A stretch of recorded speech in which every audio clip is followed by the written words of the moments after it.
Behind every mission, there's a plan. Behind every plan, there's a soldier, training, leading, and getting the job done.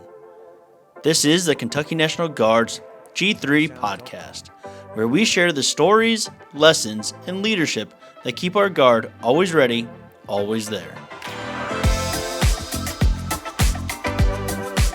Welcome, hello to Frankfort, Kentucky with the first episode of the G3 podcast. This is a first-time trial here, so it's a kind of a big ordeal. We're going to try to run this, and I'm going to try to lay it out here as the host. I'm Sergeant First Class Clay Benningfield, Sergeant B. Some people kind of forget my name, Sergeant Major Stoller. But I'm here today, I'm excited, and I think we're really trying to bring something to the Kentucky Army National Guard that's going to be unique. That being said, we're here with the G3, which is the overall training event that we're all looking at the state level, looking down at the units, and we're all about making sure soldiers are lethal and they have their survivability. That being said, though, we want to implement a different way for these soldiers to learn, and we're coming here today to do kind of a series with the G3 podcast, and this series is going to be called The Fixed Bayonet. Now, this little disclaimer here is going to be, hey, what can we do to train, right? Because I think a lot of things we just saw, we had a government shutdown, funding runs training. With that, a lot of things get canceled. So we have to get creative, and we really want to talk today. We want to talk to those squad leaders, those team leaders, and how does that E5, E6 take in the intent and really get creative to make training happen, especially when drill is at home station, because we all know how those go. So it's very important that we really sit here and really pull out, hey, how do we train at home station and how we do that. One thing that we're going to do is we're going to bring on guests in the next series for this Fixed Bayonet of people who've been in real life scenarios, people who have been on missions overseas, a state of emergencies. You're going to see that these people were put in these positions to perform. And what we're really going to pull out is not just the story, but we're also going to find out, hey, did this training work for you? And if it didn't, what did you do to fix it? And I think that's what we're really trying to capture here on the G3 podcast. So welcome. I'm glad you're tuning in, and I'm going to jump right into it. So we're going to our first guest today, and he is the one, the only Sergeant First Class Jeremy Lowe. Jeremy, welcome to the podcast, man. You got a lot of experience, man, and me coming up here, kind of falling into the position that I fell into, I've really noticed that, I mean, you got a lot of answers, man. You got a lot of stories to tell, but not only that, you've been at the national level, being recognized for some of the rescues that you have performed with the Kentucky Army National Guard, and that's huge. So congratulations on that. And congratulations, 20 years of active service in August. So when I started, you hit that, hey man, that's a big ordeal. Congratulations on that. Big achievement. So thank you for your service on that on my behalf and behalf of everybody else. So there we go. And with that, one thing I want to bring up is one of your biggest accomplishments of other things is one thing we're really going to talk about is that aerial swift water rescue. I think some of us hear about the swift water rescue, especially when you deal with your local fire departments and stuff like that. But the aerial portion of it is something you wanted to hone in on because you're with a medevac unit. And we'll dive into it, but I want to recognize that because that's going to push a lot of our stories as we talk.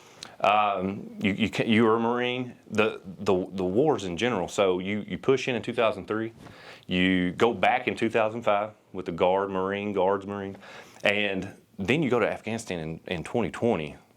Big difference between those operations? Oh, absolutely. Yeah. So, I would say a huge difference, and also what my role was. My role as a platoon company medic in 2005, and then transitioning into, I was a platoon sergeant of a medevac detachment in 2020 in Afghanistan, so completely different roles and responsibilities, but yeah. So, all right, 68 Whiskey. Ugh, that's all I want to say. 68 Whiskey, combat medic. But that's where your heart's at. And a lot of people don't know with the G3 is you've really grabbed that program as well. So as assistant training NCO here, you kind of grab different training events as we go, and we're kind of learning, right? But you really took the 68 Whiskey by the neck. I was like, I'm running with this because, you've done the medic side for a long time, and you really kind of made your own to an extent, but really teaching and letting people kind of run with their program. In another word, I guess. So even before I started with the G3, I was working with, to back up, myself and my fellow flight medics discovered a training gap, is that we were not coming out of COVID and all the mess that was, is that for medics, we were not training to the best proficiency that we could. And with COVID, where we couldn't be in contact with each other and having all the distances and everything else, it's hard to train as a medic if you can't touch and feel and examine patients and practice those skills in your life-saving interventions. So coming out of that in the following years, regulations started to change. The training guidance from HQDA changed, and so we just really saw a gap. And so I approached the G3 along with some other flight paramedics, and so we kind of pitched an idea of like, we want to take over the state 68 whiskey program, which had kind of died as far as a training program. We started outsourcing to other states and sending our people abroad, and we thought we could do a better project and provide a better product, even cheaper. And so they kind of believed in it. And so, like I said, I was still with aviation, came over, pitched the idea, they put money toward it, and in 2022, we had our first class. We wanted to keep it going, so we've taught, we'll be on our 4th class this February that we're teaching, and it gets better and better. Just keep going. Yep. The students were blown away with what we were able to do with such limited resources, and every time we've taught the course, we get a little bit more. Right. But along with that, we reached out to other people that are passionate about medicine, and so we reached out to local EMS departments where we had friends, local fire departments that we had friends, and they just volunteered their time to come out and see what we're doing. And so they got excited. And so using our local partners, and again, this goes into how we started doing swiftwater rescue from helicopters. We had to lean on our partners with fire departments, EMS agencies, even police departments for that matter, of like, our communities want to help. And there's no better story to tell than we help the Guard learn something. They get something out of it. We get something out of it. So, and it reinforces that community spirit that the Guard is all about. Yeah. And I think that's another point is even outside the other MOSs is, I mean, you don't come in and, hey, I'm an infantry on the civilian side. You know what I mean? So that's what makes it another thing unique. These people are coming from all walks of life. You got construction workers, bankers, college kids, plumbers. I mean, you name it.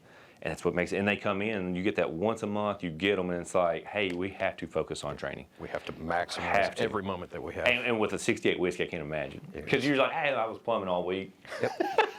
But now I'm going to stitch you up. And typically most commanders, because there's such a low density MOS, most commanders, you go out in the field and I randomly walk into an armory and ask what their medics are training on, and you'll find them sitting in a corner having rectangle time and doom scrolling whatever social media that they're on instead of getting after it as far as either training themselves or get after CLS training or all service members training with their fellow Joes that are also sitting around not doing anything. And so a lot of when we go out and teach is how to empower NCOs in our junior enlisted of, you may be the only 68 whiskey in your company.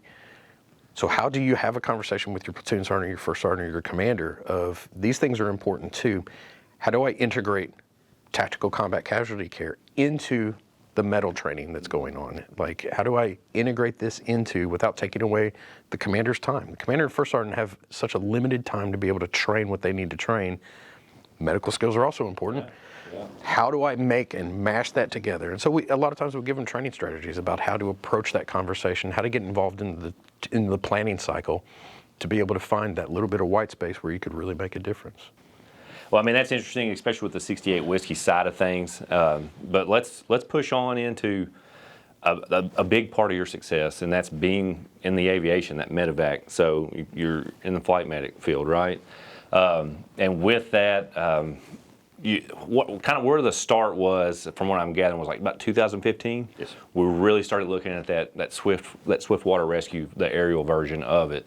And what caused that? Like, because I don't know anything about aviation, and there's going to be Joe's listening that don't know anything about aviation. What's it take to be a flight crew? I guess you got a pilot, right? We got a pilot to fly. So in late 2008, I got the bug that I wanted to be back in the Guard. I want to finish out my time and get my 20 as a traditional M-Day at the time. I was working full time with the fire department, but I missed what I used to do. I love the Marine Corps. I loved what I did there, but the Guard's something else. And I tell soldiers a lot of times that I I don't particularly care for the Army, but I love the Kentucky Army National Guard. Yeah. Like, I love every minute of it. I love Guard soldiers. Yeah. I've been around every service, every branch of Reserve, National Guard, and active duty of all of them. There's nothing better than a Kentucky Army National Guardsman, and their drive and their zeal for what they do, and their love of this Commonwealth. And so I really wanted more of that. So my time with the Guard, back-to-back deployments to Iraq, I needed a break, took 3 years off, and then just wanted to come back in. And so you can either attend the Army paramedic course, which is 6 months long, down at Fort Sam Houston, or I took a civilian paramedic course that took 18 months to complete. And then after you're a paramedic, you'll go to a critical care paramedic course, which is 8 weeks. Mine, I went to Rush University in Chicago, so it's a 2-week didactic course. And then we did 6 weeks in Stroger Hospital, which is the community hospital in South Chicago, and saw everything. More combat wounds in Chicago than I did in 5 deployments. So that's crazy.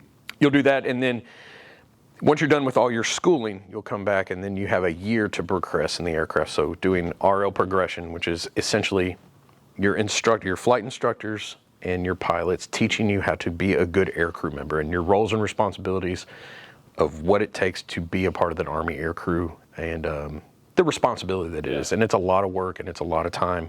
I feel like once you join aviation, 2 weeks in the summer and 1 week in a month is all you actually get off. The rest of the time you're flying. And you're constantly studying, staying up on your skills as an aircrew member, what the aircraft is like, and constantly learning, and it's nonstop. And especially in a unit like the medevac, which, as a result of all the work that we put in, only increased the training requirements. Right. So we just kept asking questions. And finally, Jessamine County Fire District, and some good friends there in Jessamine County, because I worked in Nicholasville, had good friends that worked over on the county department, and they had tons of resources, and good friends of mine, I started asking questions, and their chief, I convinced him, and he said, let's go. And so we went and started to develop a training plan of so from the ground zero, we had to train rescuers. So let's stop there. Okay. So when we start building this program, I want to let's take a break real quick. Let's jump into a break. When we come back, I really kind of want to get into where that program took off at, really focusing on it.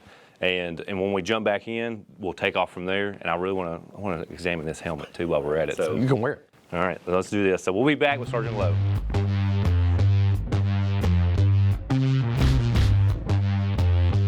Welcome back to the G3 podcast. Your favorite platoon sergeant here, Sergeant B. We're going to give a shout out to the sponsors here. We got the United States government calendar for your needs, because we all know why we use them. And what is it? Those red number days, right? We want to know when those federal holidays come up. It's going to hang up in your pretty office. We're glad they're on our side, and I think you see these in every local armory. So shout out to United States government calendar. All right, going back. So we're back with Sergeant Lowe here at the G3 podcast. We've talked about a lot already, but I won't touch this helmet. Can I put this on? All right, so this is your helmet that you've had for how long? Since I joined, So you've had it the whole time? 2009. Yeah, I'm about to feel the real deal. I don't care. So this is what a flight crew member gets.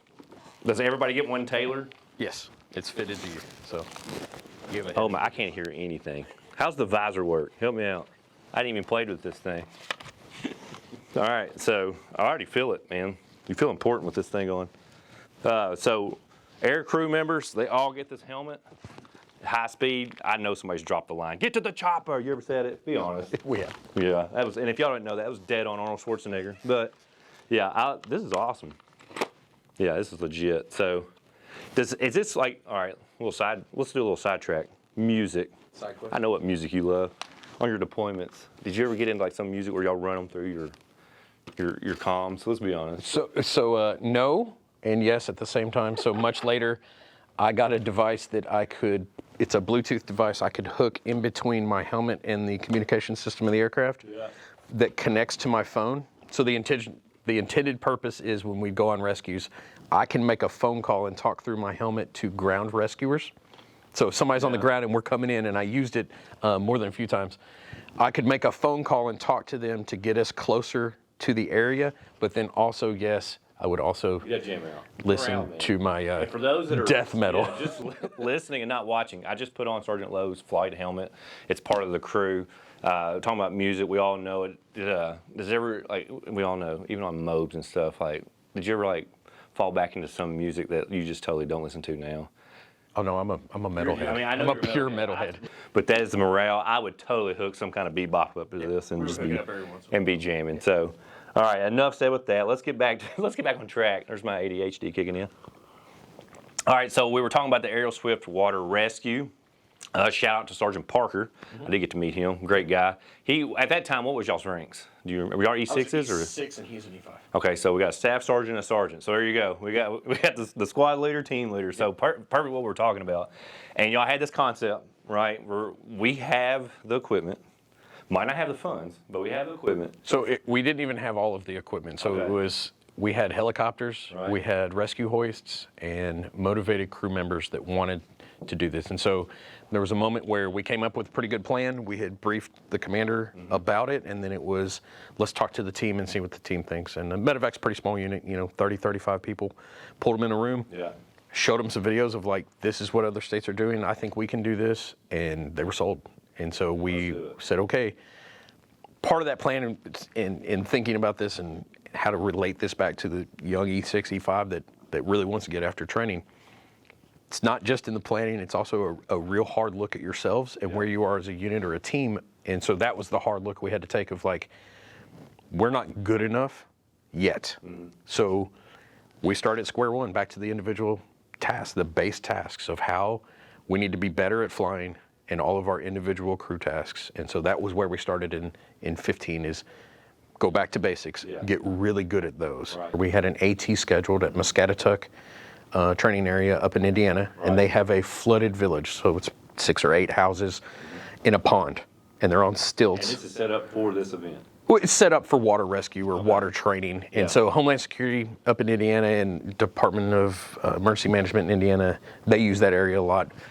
We knew it existed, and so we had set up that was going to be our final training objective and our proof of concept that we could do this.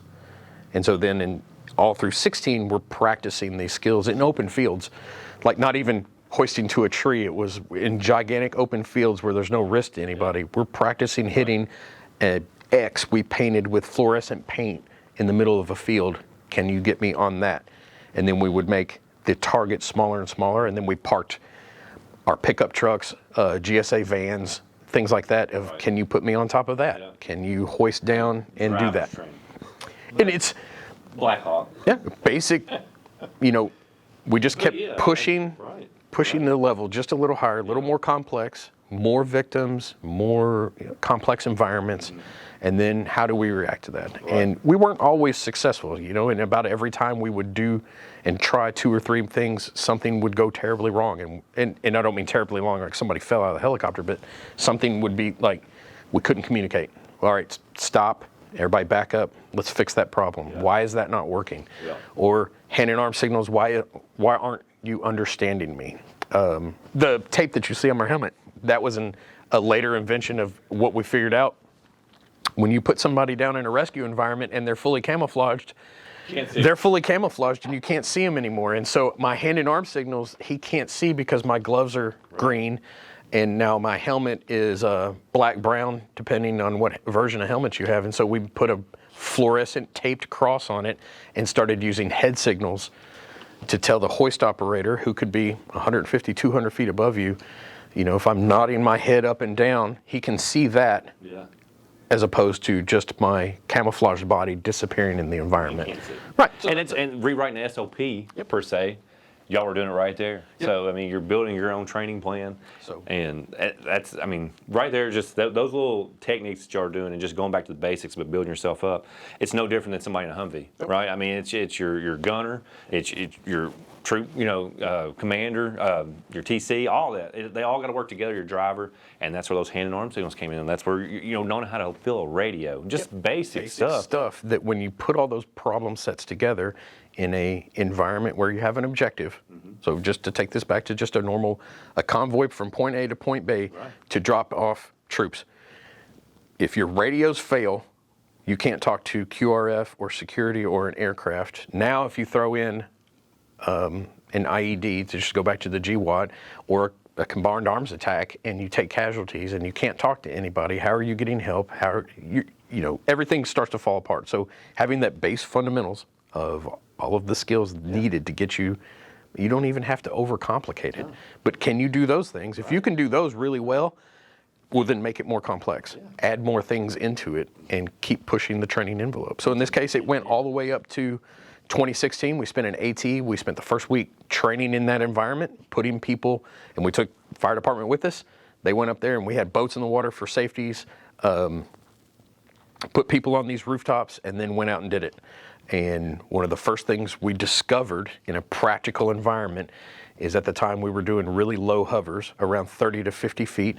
And at 30 to 50 feet, I will rip every shingle off a roof that exists with a UH-60 Blackhawk. Okay. And so we de-shingled every roof they had at Muscatatuck. And before we left, I had to go and buy a bunch of bundles of shingles to give to Muscatatuck to re-shingle all of their rooftops. And so one of the things we had learned and is that high hover, and so just you're gonna make mistakes, and it's okay. Right. Put stopgaps in place to ensure everybody's safe, but then as you make the mistakes, go back and be like, okay, this isn't gonna work. Right. And so as we started to do it, low hovers don't work. Not only are you creating a bunch of damage, but now you have flying debris that's dangerous. And then also what we found out is we would put our own people as the victims, and then we were damn near blowing them off rooftops into the water. And so okay, low hovers aren't the thing, we need to be much higher. And so then we were like, okay, 100 feet is a much better area. We're not creating this hazardous environment down there. And it also makes it a less complex rescue environment. And so we invited all the command up. We invited other departments that had told us no, and this would never happen. We invited them to come see what we did. And we invited, at the time, emergency management to come up and look at it. And everybody went, that's great. Yeah.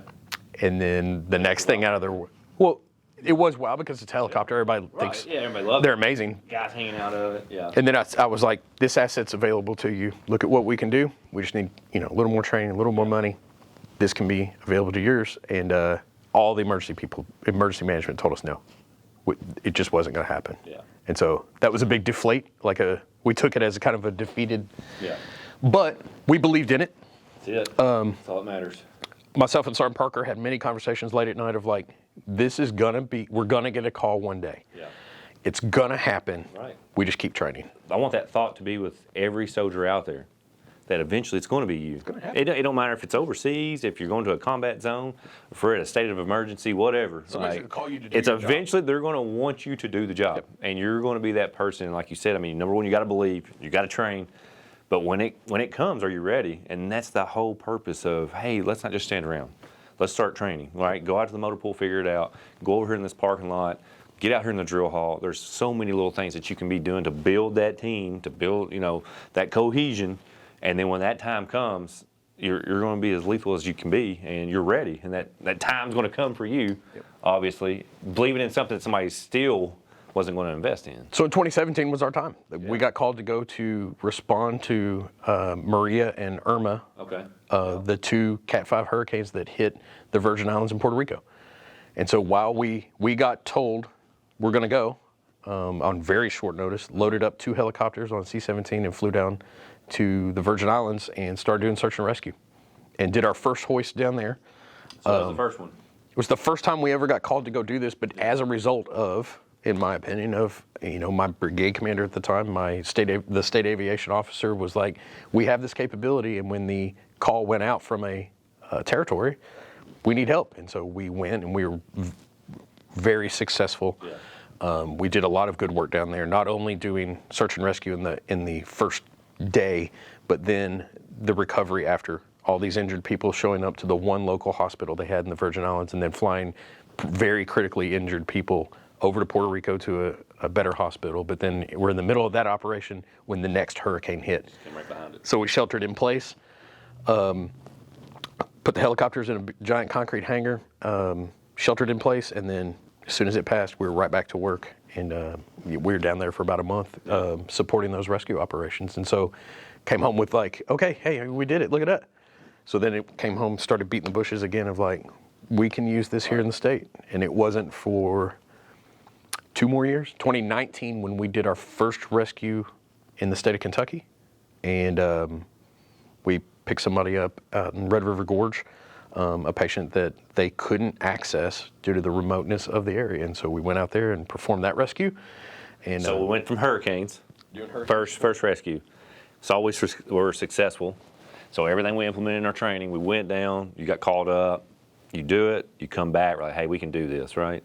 And you still haven't really got any funding as far as the program ain't really still taking off yet, right? I mean, it's going, but... And I think an important part of this for everybody to understand too. So if I took the mission essential task list, the MEDAL tasks of an aeromedical evacuation unit, so a medevac, and I line that up with doing stateside search and rescue, those things match. I have to have helicopters. I have to put fuel in them. I have to be able to fly them safely. Rescuers are able to rescue. I can perform medical tasks. I have medical equipment. I have mechanics that can fix things. I have ground vehicle mechanics that can fix things. So I need all those things in a civilian rescue environment and a wartime environment. So that was the important sell of why we were doing this kind of training is I'm only exercising this medal in a civilian rescue capacity. So it was a way to continue the training and convince everybody what we were doing was valid because we were exercising both objectives at the same time. And so that was a big selling point of why we were able to go and train for this is that we were still supporting the unit's medal, which is what a commander is charged by the tag to do. So if you don't know out there, especially, I mean, this is big for AGRs, but the commander, the first sergeant, but the commanders, you know, they got to meet these medal tasks, these mission essential tasks, right? And you look at your medal task for what unit you're in, whether you're in infantry, your logistics, your FA, whatever, aviation. And that's a selling point for a lot of things because they got to mark these off, right? We got to meet these medal tasks. And that's what, you know, Sergeant Lowe's talking about here. And he just grasped the concept of, hey, we can go out and do this stuff and really save lives. But guess what else we're doing? We're meeting the medal task. And that's huge. How do we train creatively? How do we continue to train outside? So if you're an NCO in this organization, you know that your training never stops and that your learning never stops and that if you're only training on the weekends, you're doing a disservice to your soldiers. And so my NCOs, my flight paramedics and I, and the crew chiefs and the pilots were taking classes on our own time. We were attending courses on our own time. We're reading books and watching videos about how people do different techniques in rescue, different techniques in taught by firemen and taught by EMS agencies. And so how do we continue to push outside of drill? And I think that's important for everybody is that if you're an NCO and you want to stay and be the best NCO, you have to have the knowledge to be able to teach your people. And that doesn't come from just showing up 100%. on drill weekend. And a lot of that is, like you said, even taking the classes online or what, online. I mean, we all got a device in our hand at this point, let's be honest. And you can get ideas off your phone, you know, and you bring it to drill and say, hey, well, this looks like something we could use. This will make us more efficient. This make us, and in your case, I mean, obviously saving somebody's life. You know, somebody's life is going to depend on it. And eventually, it might be your battle buddies. It could be a civilian. It could, you know, many different things. So, all that, you know, being said, that's to me has been what's important I've seen for you and what's pushed that program because you start at the ground level. We go work hurricanes. It works. And then you come back here and you're saving people in your own home state now and being utilized. Now people, a little bit of the belief is coming in, hey, this so won't then work, it becomes it started to become, okay, this asset is out there. And so we were having meetings with a lot of our command and emergency management. Okay, how do we use this best? It's a scalpel, not an axe. So you can't use a helicopter for everything. But in these very small percentage of cases that we have, I can greatly reduce suffering or potentially save a life by gaining quick access to them and pulling them back out and taking them to a hospital or in a waiting ambulance or something like that. So the unit was extremely successful at that, and it just, again, pushed training harder and pushed training faster. And so, you know, we just kept pushing the envelope of what more can we do? What more can we do? So let's do this. So before we jump into our big story, We'll take our last break. Let's take a last break here, and we'll kind of regroup. But when we come back, I really want to dive into that 2022 flood. They actually covered this, and it was on an episode. It's called Survival Mode. You can look it up, and he is on the episode. I didn't even know about it. That's how humble you are, number one. When I started up here, I'm up here one day, and I hear everybody coming over to Sergeant Lowe's desk, and they're just like, "Hey, man, saw it. Congratulations, blah, blah, blah." And I'm like, what the hell is everybody talking about? And I remember leaning over to the, "Hey, Jeremy, what are they talking about?" And you're like, "Hey, I was on this, I did this a year ago or so or whatever," and they came in, they filmed, and I was like, what? I'm buying the poster. Like, I need that. They got a superhero sitting here. But it's basically it's a documentary series that they do, and it's survival of different things: tornadoes, floods, volcanoes, train derailments. It's all these scenarios, these real life scenarios. And sure enough, the Kentucky floods is one of them of 2022.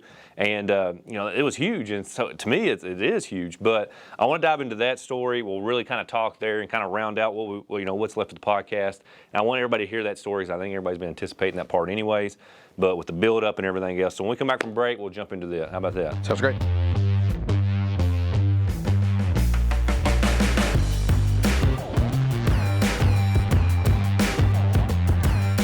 Welcome back. We're going to finish up here with the G3 podcast. We have Sergeant Lowe, my guest.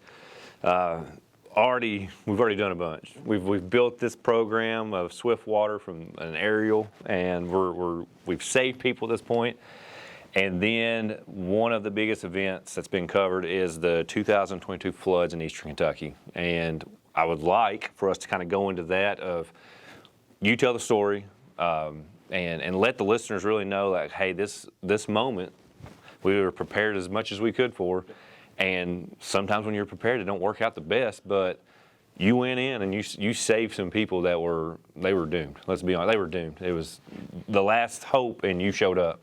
So let's go into it. So the Eastern Kentucky floods happened. The water you had talked about rise. How many? It was feet. Yes. Yeah. So essentially over, what was it? 24 hours, they had 12 inches plus of rain, and we had always trained for flash flooding. So flash flooding is a phenomenon where an area gets hit with an enormous amount of rain. Right. Rivers and creeks rise, but as fast as they rise, they go back down. As soon as the rain stops, they go back down. What happened in Eastern Kentucky, that once in a century flood, it hit that amount of rain over that large an area, and then it all gets funneled into the hollers, into the creeks and rivers. Yep. And now that's where people lived down there. And so now instead of a couple feet of water, you have 20 plus feet of water, in some cases 30 plus feet of water, and it stayed for a few days. Right. So we're not talking 1 or 2 feet of water where, in a couple hours it's going to go away. Mm-hmm. This took a long time for the waters to recede. Yeah. So when we got that call, we were super fortunate. That year, we had done year-round AT, and so a bunch of my air crews just happened to be in that week doing regular flying and hoist training. And so we were just training. I had almost 3 air crews worth of people just on AT orders. Yeah. And so that part kind of just the timing worked out. We got the call early that morning that Eastern Kentucky was underwater and to get ready. We went in, prepped the aircraft, launched for search and rescue operations, and we had 2 aircraft. Staff Sergeant Hunter was the rescuer on the other aircraft. His air crew went, and they were pulling people out of a trailer that was kind of floating precariously, and I went over to where we got flagged down with 5 people trapped in an attic. And so with that set down, we had always really trained for breaching roofs, a standard roof, and as soon as I sat down, I hit a metal roof. Standard being shingled. Shingled, right. wooden underlaying. And so I landed on metal roof, which was a real pucker moment of there is no way I'm getting through this metal roof. And then, so immediately a lesson was learned that we need while doing the mission. Yep. Immediately made a point in my head that we're going to AAR this, and I'm going to have a way to get into a metal roof. Right. Okay. And so 5 people trapped in an attic, 20 plus feet of water, and it was rising. A boat crew came by with Chief May from Wolfe County Search and Rescue, who are new, so that was a funny encounter of in this wild environment, I just land on the roof that Chief May is already at. And so we came up with a plan because there was a window in the attic they were stuck in around the corner from where I was at. He was going to ferry the victims over to me, and then we would do the extraction with the hoist off of the roof. And so we had done that 3 times of the 5, and then the boat malfunctions and drifts very quickly down the river and around the bend. I told my air crew. So it's not just Army equipment. No. So I radioed my air crew to take the victims we had to the airport, which was up, elevated in dry land. And I needed to think about this for a minute. And there's some funny footage we have. My crew chief had a helmet cam, and he hears all this. And my pilot was like, he wants us to what?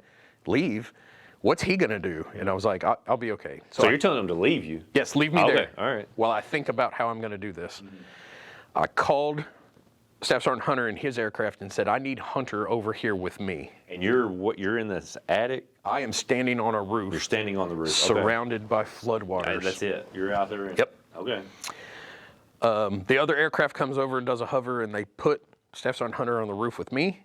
And then we start to try and collaborate between two of us. How are we going to get these 2 people out of here?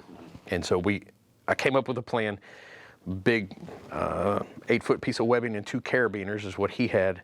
And I inflated my my collar, my personal flotation device, and I was going to jump in the water, and then he essentially slingshots me using the water current into that window.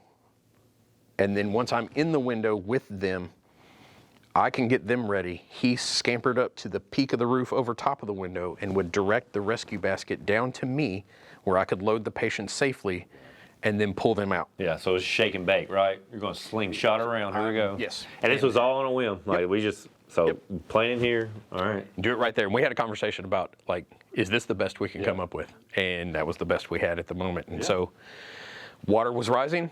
By the time this was said, water is now in the attic. So we have to hurry this up. Right. So everybody's tracking. Sergeant Lowe, and who was the other one? Staff Sergeant Hunter. Sergeant Hunter. They're on this roof. There's people trapped in this attic, and it's filling up with water. Yep. And fast. We got to make a move.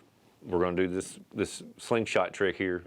So we plan all this out. So all right. I just want to make sure everybody's tracking. All right, let's go for it. I pulled it, inflated the device. It inflated, and I was like, "See, this is a good sign. This is going to work." Kind of joking with him. We have terrible dark humor between us, and I just jumped in the water, and he was like, "All right, here we go," and I kicked out into the current. And it was perfect. Textbook. I slid right into that window, kind of said hi to everybody, and I could hear Hunter climbing up. And then I heard the helicopter hover. He's directing them. Was it unbelievable? It was pretty floodwater. Yeah, it was. It was not like whitewater fast, but it was pretty quick. Yeah. And you're jumping into floodwater, which is every contaminated thing you can think of is in that gross water. I get in there. Make contact with the 2 remaining victims. The basket comes down. I put one in, goes out, kind of hanging on to the other because by this time I'm tiptoeing. I'm in floodwaters, and I'm starting to actually float. Right. Second time basket comes down, toss him in, and out he goes. And then I just there was this like surreal moment where I'm just kind of floating in an attic, waiting on my turn to get pulled out, and I kind of poked my head out and looked up at Hunter, and I was like, "See, I told you it would work." And we kind of had this laugh, and then he pulled, he lowered the hook down to me. I got out and kicked out from the attic window, got pulled out, and then we lowered the hook and pulled him off the roof. And then we flew back to the airport, let those people off. Yep. I was changing my collar, and got a signal from the air crew. I walked back on. They were like, "Hey, we got to go. We got more." And I was like, "Let's go." Yep. We hit the air, and as we were en route to 1, we get a call that there were people trapped in trees.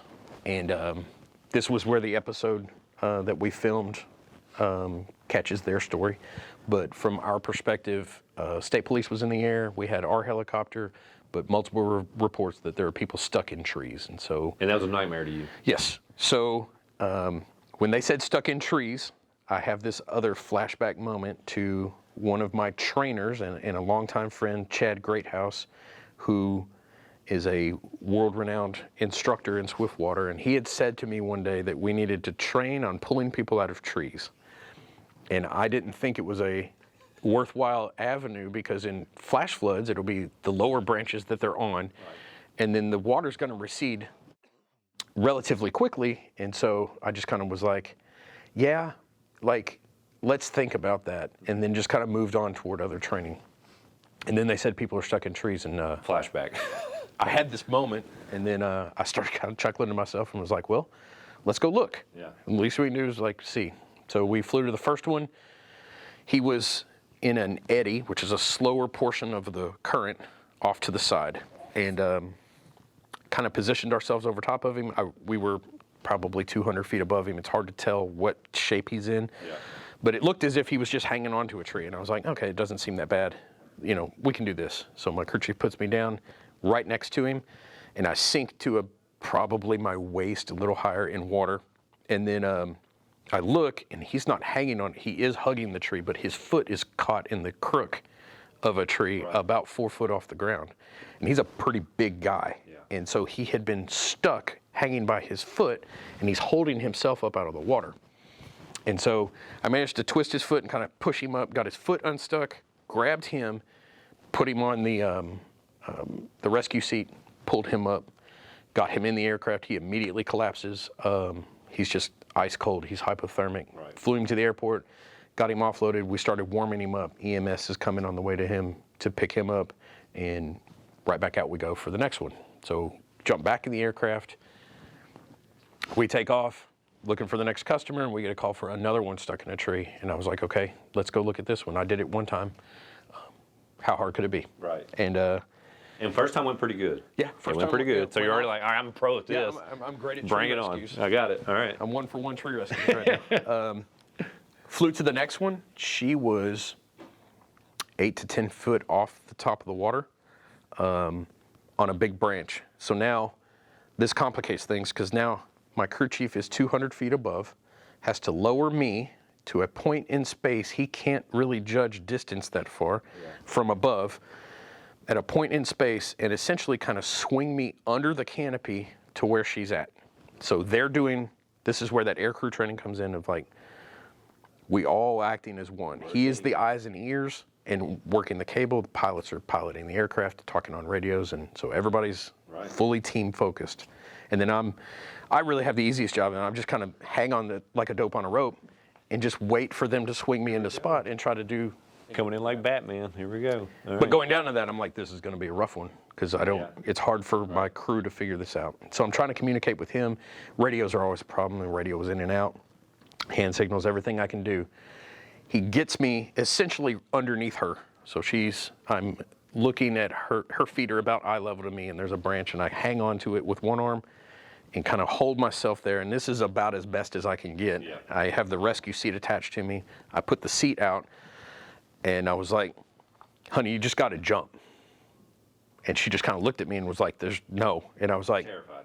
We are coming out of this together. I got you. Come at me. And about that time, he actually picked me up a little bit more. I don't know if the aircraft moved or he picked me up, but I came a little higher. And so my arm is right on this tree branch, and she's about right here. But the rescue seat is probably 2 or 3 feet below her. And I was like, you just have to trust me and come. And she swung her leg over and slid off and hit me. And I just grabbed her and held on. And we were bear hugging us, both of us, to death. Like, because normally you have a safety strap that we rig around the patient to hold them to the seat, but I didn't have the opportunity to do that because of the positioning was. So she just jumped, hit me. We both swing back out from underneath the canopy and then get in the aircraft. And I've never held on to something harder. Because she didn't have a safety strap No. at all the whole way up. She's on a seat, a single piece of metal about this big in between her legs. Right. And she just hit me, and I just wrapped up like a monkey on her. And we got her in the aircraft. You know, I take a big sigh of like, as soon as the door closes, I'm like, all right, I can let go of her now. Right. Talk to her. We land at the airport, and this was the coolest story I could tell was we land at the airport. Get her off the airport to take her in to the building.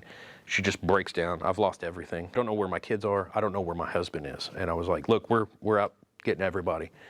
What's he look like? I'll see if we can find him. Right.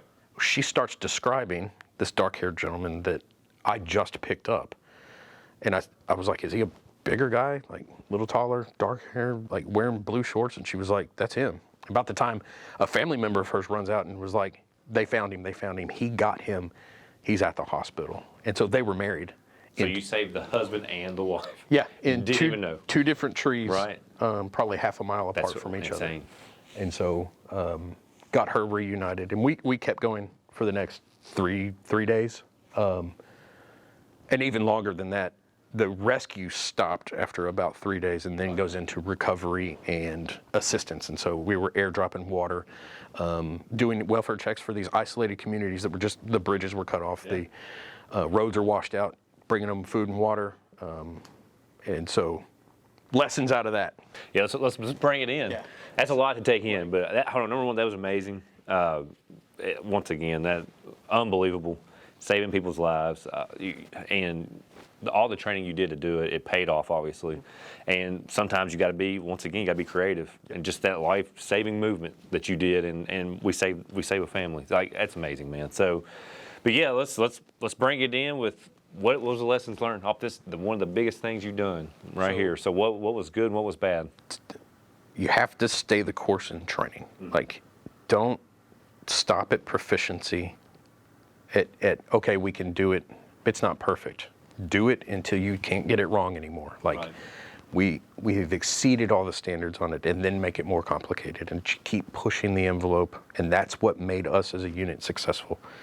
You know, our training plan and our commitment to the training plan that we could do this. And again, this was training for a task that is outside of the Army, but you could lay it over top of each other, and we were still accomplishing our missions.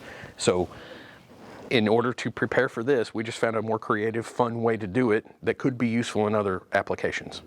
So we never stopped. Like, and then know that you're not going to get it all right in the beginning. Like, it took years for us to be that proficient. It took hours and hours and hours of training and screwing it up and back up. What did we learn? What do I need to fix on this? And really looking at yourself and not being like, oh, it's not my fault. Oh, it was because of this. Owning the mistake. Yeah. How do we correct it as a team? And I love that point, actually. Not only, hey, perseverance, we got to keep going, but we always say it too. Hey, training there's a reason we're doing it. Fail. This is the time to fail, because there's going to be a time we can't fail. We got to make it happen. But I love the fact that you were like, hey, if we fail, that's fine. Let's regroup. Try it again. Yep. You know, and I think that's what a lot of people think when they go into a training event, whether it's gunnery or whether, you know, it's a resupply, whether it's shooting rockets, shooting bullets, whatever. It's always, I got to be perfect right off the bat. That's not the case. It's never the case. No. Even sports teams, it's never the case. Practice makes perfect, as they always say. So it's like, I think that's some of the best advice is you're going to fail, accept the failure. Yeah, take it on the chin. Better? Yeah. Hey, we're going to do this better. I know we can do this better. I just have to train more. Yeah. And a very real look at yourself of like, is this my fault? Am I gaining all the benefits for all the training I did not put toward this, or the hours I did not put toward this? And that's the reason I failed, is because I didn't put the effort toward this to be better. You know, none of us are born, I wasn't born with a gift for rescue. We trained for years on that, years and years. We trained harder than everybody else, and that's what made us very successful as a unit, is that we were training specifically for this, and that time came and we were ready, 100% ready. So that was the biggest thing I'd take away from this. And then even after, you know, what did we learn? We need to train on tree rescues. That was a very clear gap of like, I was not prepared to have to tell somebody jump and hope she was going to jump far enough to hit me, which essentially she was just dropping. But it seemed like a mile. It had to seem like a mile. Let's be honest here. And then know I was going to just cling to her for dear life. And so out of that, what did we learn? We need better equipment. I need a piece of equipment that bridges that gap that we found. I need to be able to cut into a steel roof. And so even after, you know, what was pretty significant success, there were still things we learned out of that were our failings. And like, I hit a roof that was metal, and I did not anticipate that, and I have no way to get into this. I was not ready to rescue people out of trees, and I identified a real gap in our equipment. And so now we had to, okay, how do we get this equipment? And so like, even coming out of that, what do we need to do better? And so we just looked at each other and we're like, okay, hey, good job, everybody. what did we screw up? That true right AAR, into right? like we could Yeah. do this better. I could communicate better. I couldn't see you. I couldn't hear you. Our radios are trash. How do we get better radios, or how do we make these work better? Right. So, again, right back into continuing the training cycle, and they do it to this day. And so, you know, it wasn't shortly after that I got the opportunity to come to the G3, and I wanted to do that. But the unit took, and they're deployed right now, doing amazing things, and they continue to do great rescues in a deployed environment off of that, and keep pushing training. Yeah. That's amazing, man. Number one, thank you for sharing it. I do appreciate it. I know everybody out there listening. I mean, like I said, I want to reiterate, though, that this is Sergeant Lowe. He's human, right? You're a guy in the same uniform that these other Joes are wearing in this organization, and at some point, you're going to get a call. It's going to happen. Can you perform, right? Somebody's going to ask you. It goes back to you saying, oh, I probably should pay attention during that training. Somebody's right? going to ask you to do your job when Right. it's going to count, no matter what that No matter job what. is. And so, yeah. are you ready to do your job? That's awesome. So, well, hey, Sergeant Lowe, thank you for your time. But before we sign off on episode uno, that's one for you Spanish-talking people. That's the only thing I know in Spanish. I never took Spanish. I got a gift for you. Oh. So. Is it gummy bears? Oh, don't. Yeah, it's not gummy bears, unfortunately, but I think it's something you'll kind of appreciate. Let me make sure I got everything here because I had to hide it this morning. So let me set this up. And I think you're really going to appreciate it. It's kind of, we're in the holidays too, so kind of giving spirit. I got you this big old Chinook Hawk. I don't even know what kind of helicopter this is. I couldn't get that off. There's Jeremy. I gave you a knife too, man, because I think you really need, I'm gunning for you. You're gunning. Because I always want to ride in a helicopter. But I'm gunning for you. You'll probably use the knife on your medical. And as always, look, we got the G3 podcast, the G3P. I like it. November 20th of 2025. Man, this is a great Christmas present for you, I thought. And so for you, buddy, hey, man, I appreciate you coming in. But there you go. Hey, man, I appreciate you a lot. So, yeah. So if you're not watching, I just gave him a nice, I guess, Black Hawk G.I. Joe helicopter with him rappelling out on his hoist and saving people. So, Sergeant Lowe, thanks for today. It's definitely been a blast. And then for everybody out there, hope everybody's well. Please, take care of yourself, take care of your battle buddy, look out for each other. And with that being said, enjoy life, be healthy, stay lethal. That sounds pretty good, don't it? Man. I like that. That might be our thing. All right. Signing off from G3 Podcast. Out.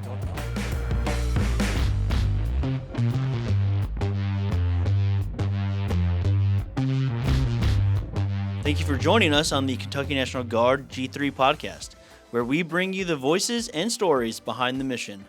Stay connected, stay ready, and we'll see you on the next episode.